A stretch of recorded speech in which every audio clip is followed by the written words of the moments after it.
Hello students, आज हम class 12th के 4th चैप्टर की बात करते हैं, that is chemical kinetics. First of all हम डिस्कस करते हैं कि हमें केमिकल काइनेटिक्स की नीड क्यों है। देखो, कोई भी बॉडी है, अगर उसको मूव करना है तो क्या चाहिए होती है? Kinetic energy.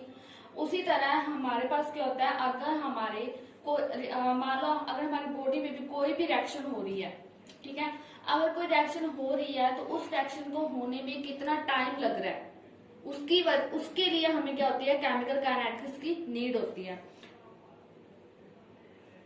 जैसे आप इमेजिन करो कि आपने केमिस्ट्री में काफी सारी रिसर्च की और आपने एक रिएक्शन ढूंढ ली, जिससे आपने क्या बनाया, ग्रेफाइट से डायमंड बना दिया, और आपने कंडीशन रख ली यहाँ पे टेम्परेचर एंड प्रेशर।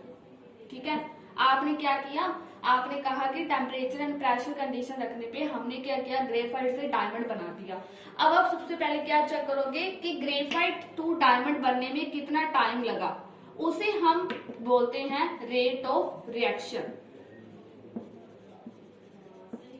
बात समझ आई? देखो, कहने का मतलब क्या है रेट ऑफ रिएक्शन में, कि अगर मान लो कोई रिएक्टेंट है वो प्रोडक्ट में कन्वर्ट हो रहा है, तो रिएक्टेंट टू प्रोडक्ट बनने में कितना टाइम लग रहा है, और जितना हमने रिएक्टेंट लिया है उससे हमें कितना प्रोडक्ट मिल रहा है, that is called rate of reaction. तो रेट ऑफ रिएक्शन हमें क्या बताता है, एक तो रिएक्शन होने में कितना टाइम लगेगा, सेकेंड हमें क्या बताता है कि रिएक्टेंट से कितना प्रोडक्ट बनेगा। इतना क्लियर हुआ? अब उसके बाद हम क्या देखते हैं कि रेट ऑफ रिएक्शन में हमारे पास क्या है, रिएक्टेंट टू प्रोडक्ट है।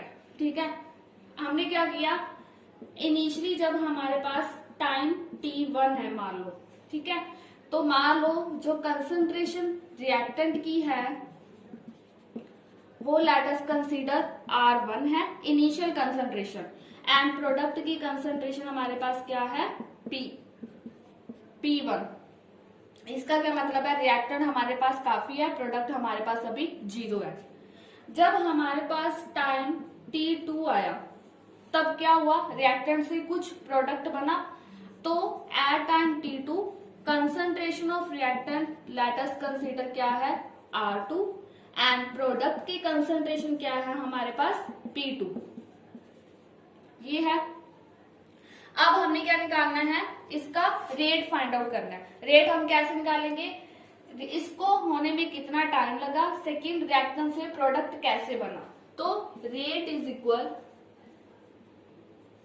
Concentration of R2 minus concentration of R1 upon concentration of P2 minus concentration of P1।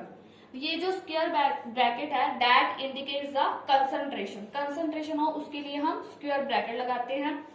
Change in concentration, sorry time के विद रिस्पेक्ट कर रहे हैं ना, T2 माइनस T1।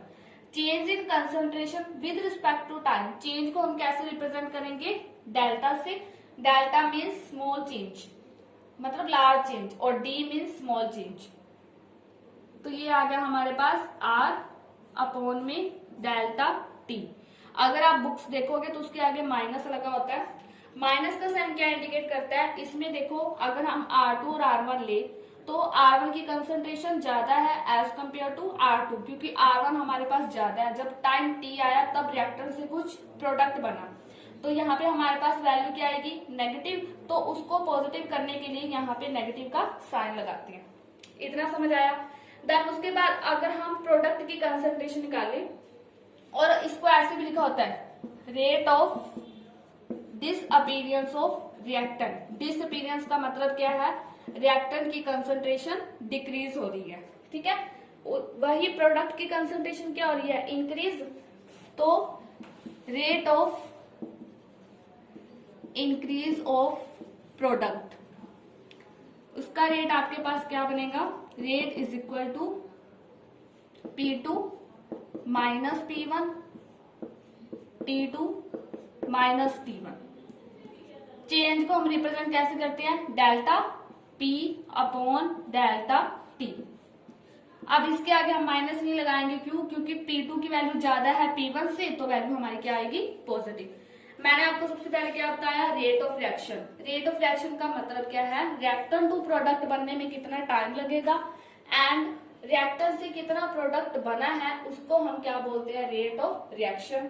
तो हमने एक नॉर्मली सी एग्जांपल कंसीडर की कि रिएक्टेंट प्रोडक्ट में कन्वर्ट हो रहा है, ठीक है। तो हमने माना कि जब हमारे पास इनिशियल टाइम t है, जब कुछ भी नहीं हुई रिएक्शन, तो कंसंट्रेशन इनिशियल रिएक्टेंट की R1, प्रोडक्ट की P1, प्रोडक्ट 0 है यहाँ पे। जब हमारे पास टाइम t2 आया, then final concentration reactant R2, product की कंसंट्रेशन P2। फिर हमने क्या निकाला, रिएक्टेंट का rate R2 minus R1, T2 minus T1।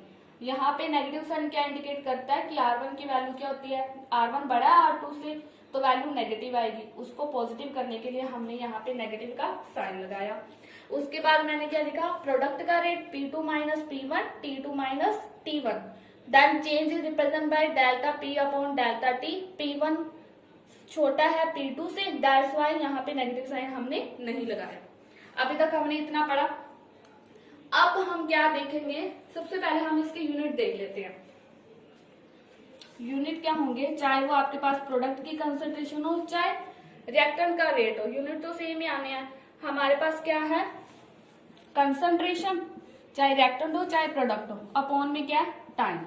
Concentration हम क्या लेते हैं, वैसे नॉर्मली मोलैरिटी में, बट ये नेसेसरी नहीं है। मोलैरिटी, मोल फ्रैक्शन, जैसे क्वेश्चन पे डिपेंडेंट हो, हम क्या लेते हैं कंसंट्रेशन को मोलैरिटी में नॉर्मली, जब हमें कुछ भी मेंशन ना हो। तो मोलैरिटी की यूनिट क्या होते हैं, मोल per litre, time is second. तो आपके पास क्या है, मोल पर लीटर पर सेकंड। ये हमारे पास क्या है, रेट ऑफ रिएक्शन के यूनिट। इतना क्लियर है, आगे देखते हैं। अब हमें रेट ऑफ रिएक्शन समझ आ गया। उसी तरह हमारे पास क्या होते हैं, two types rate of reaction होते हैं। एक होता है हमारे पास average rate of reaction and एक होता है हमारे पास instantaneous rate of reaction. Average rate of reaction का मतलब क्या है, एवरेज रेट ऑफ रिएक्शन यही है कि रिएक्टेंट टू प्रोडक्ट बनने में कितना टाइम लगेगा, that is called the average rate of reaction. और ये हमने सारा कंसेप्ट क्लियर कर दिया, ठीक है। इंस्टेंटेनियस मतलब एवरेज रेट का रिएक्शन का मतलब क्या है, एक आप बड़े टाइम पे उस रेट को देख रहे हो। जैसे हम इमेजिन कर रहे हैं कि रिएक्टेंट टू प्रोडक्ट बनने में कितना टाइम लगेगा, तो हम एक टाइम लेकर चल रहे हैं, this is called average rate of reaction. Instantaneous rate of reaction क्या होता है कि आपने पर्टिकुलर टाइम बोल दिया कि 15 सेकंड पे रिएक्शन का रेट क्या होगा, तो हम पर्टिकुलर टाइम बोल रहे हैं, तो उसे हम क्या बोलते हैं, इंस्टेंटेनियस रेट ऑफ रिएक्शन। ये वैसे हमारा इतना इंपॉर्टेंट नहीं है। तो हम क्या करते हैं, जो हमारे पास रेट आता है, जैसे मान लो एवरेज रेट ऑफ रिएक्शन आया, इसका हम क्या करते हैं, डिफरेंशिएशन। डिफरेंशिएशन का मतलब क्यों करते हैं, बड़ी से स्मॉल बनाने के लिए, क्योंकि इंस्टेंटेनियस का मतलब क्या है, हम क्या कर रहे हैं, एक स्मॉल टाइम पे रेट देख रहे हैं। एवरेज रेट जो हम क्या देख रहे हैं, एवरेज रेट ऑफ रिएक्शन की रिएक्टेंट टू प्रोडक्ट बनने में कितना टाइम लगेगा, and instantaneous rate of reaction का मतलब क्या है कि अगर हमने 15 सेकंड बोला, कि मैंने कह दी कि 15 सेकंड पे रिएक्शन का रेट क्या होगा, तो उसे हम क्या बोलेंगे, इंस्टेंटेनियस रेट ऑफ रिएक्शंस। तो हम क्या करते हैं, इस रिएक्शन का डिफरेंशिएशन कर देते हैं। तो ये क्या आ जाएगा, जैसे हमने इंस्टेंटेनियस रेट ऑफ रिएक्शन लिखना है, तो minus D R upon D T. उसी तरह प्रोडक्ट हमारे पास क्या आ जाएगा, instantaneous rate of reaction DP upon D T, ठीक है। अब हम देखते हैं ग्राफ से एवरेज रेट ऑफ रिएक्शन। सबसे पहले देखो एवरेज रेट ऑफ रिएक्शन का ग्राफ क्या होगा। अब आपको पता है कि ये हमारे पास क्या है, time in second, concentration along Y axis and time in X axis. Concentration है हमारे पास मोल पर लीटर, ठीक है। अब हमें पता है जब हमारे पास कंसंट्रेशन 0 है, तब रिएक्टेंट हमारे पास, कंसंट्रेशन को भी छोड़ो, जब आपके पास टाइम t1 है, इट मीन्स आपके पास r1 की वैल्यू ज्यादा थी। जब आपके पास टाइम t2 था, तो r1 की वैल्यू क्या हुई, डिक्रीज हुई। इट मीन्स क्या हो रहा है, जैसे जैसे टाइम इंक्रीज हो रहा है वैसे वैसे कंसंट्रेशन ऑफ रिएक्टेंट क्या हो रहा है, डिक्रीज हो रहा है। तो इसका ग्राफ लाइक दिस, इंक्रीज होता होता होता ये क्या होगा, डिक्रीज। ठीक है, मान लो ये इधर है हमारा टाइम t1, यहाँ पे आया हमारा time t2, this one is the r1, this one is the r2। तो ये है हमारा एवरेज रेट ऑफ रिएक्शन, जिससे हमें क्या पता चल रहा है, जैसे जैसे टाइम इंक्रीज होगा वैसे वैसे कंसंट्रेशन ऑफ रिएक्टेंट क्या करेगी, डिक्रीज।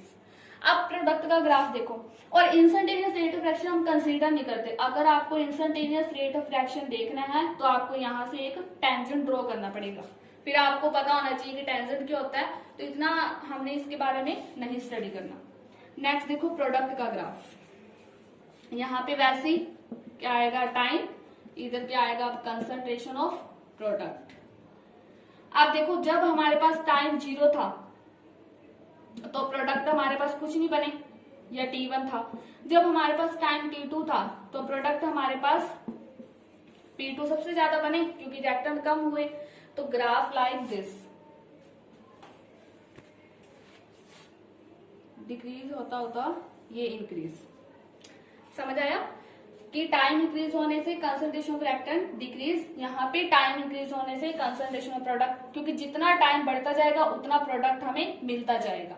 ठीक है, तो अगर हम यहाँ से ड्रॉ करें अपना टाइम t1 एंड t2, कुछ नहीं है, बस सिंपल है, हमने देख लिया कि ये इंक्रीजिंग का होगा, तो इसमें हमें ड्रॉ करने की जरूरत नहीं है। तो ये है हमारा average rate of reaction for product, this one is the average reactant and this one is the average rate of reaction of product। तो हमें क्या मिला कि concentration of reactant decreases with time and product increases with time। अब हम कुछ example देखते हैं जिससे हमें रेट और ज्यादा क्लियर होगा। अब ये देखो मैंने कुछ एग्जांपल लिखी हैं।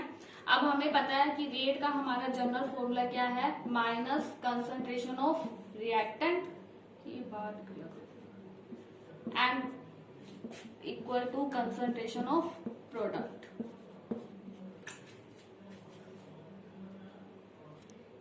ये है हमारा जनरल फॉर्मूला। अब ये रिएक्शन देखो, ये दोनों आपके क्या हैं, रिएक्टेंट, एंड ये आपका क्या है, प्रोडक्ट। कुछ नहीं लिखना, बस simple rate is equal minus Hg reactant upon में डेल्टा T। ठीक है, फिर equal delta Cl2 delta T, delta P product Hg Cl2 delta T। ठीक है, ये था।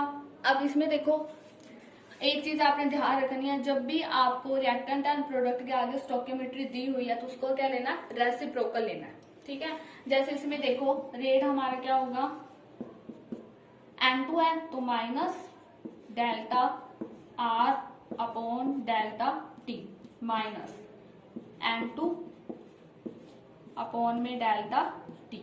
उसके बाद क्या है H2, ये स्टोइकियोमेट्री लगी है, इसको क्या लेंगे, रेसिप्रोकल। रेट इज M2 का हो गया H2 अपॉन में डेल्टा T। देन उसके बाद प्रोडक्ट वैसे ही 1/2 delta NH3 upon delta T, और इधर एक माइनस आएगा क्योंकि ये रिएक्टेंट है ना। अगर मेरे पास मान लो ये है 2HI H2 प्लस I2, तो इसका रेट भी क्या होगा, स्टोइकियोमेट्री है तो रेसिप्रोकल में minus 1/2 delta HI upon delta T is equal to product कुछ भी नहीं है तो simple delta H2 upon delta T is equal to delta I2 upon delta T।